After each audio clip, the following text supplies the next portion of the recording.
Hey friends, thanks for listening to the Christian Education and Leadership Podcast.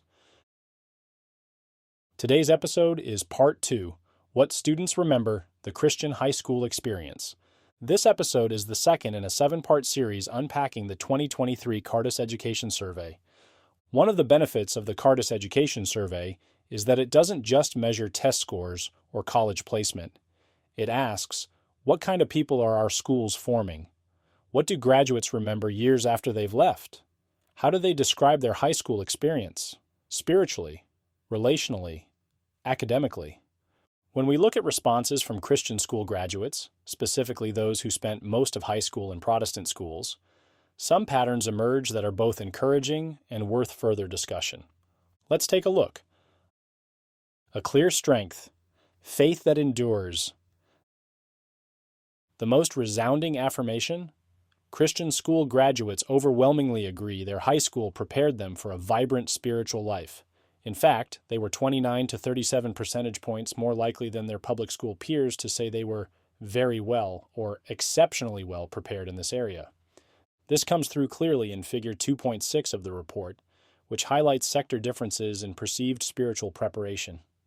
Protestant school and Catholic school graduates stand out by a wide margin. This reflects a key distinctive of Christian education.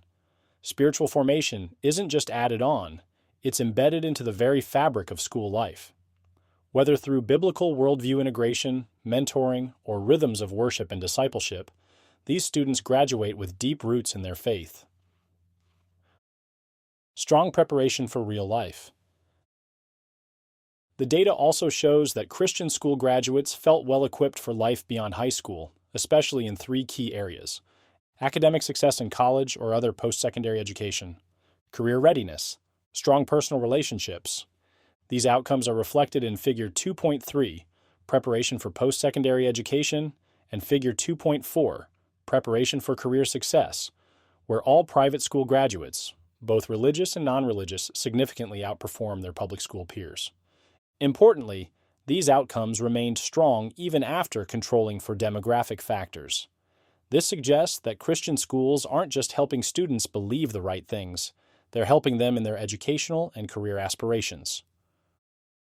A close-knit community, yet still seeking belonging. Now here's something that caught my attention. Christian school graduates were significantly more likely than public school graduates to say their school was a close-knit community and that teachers genuinely cared.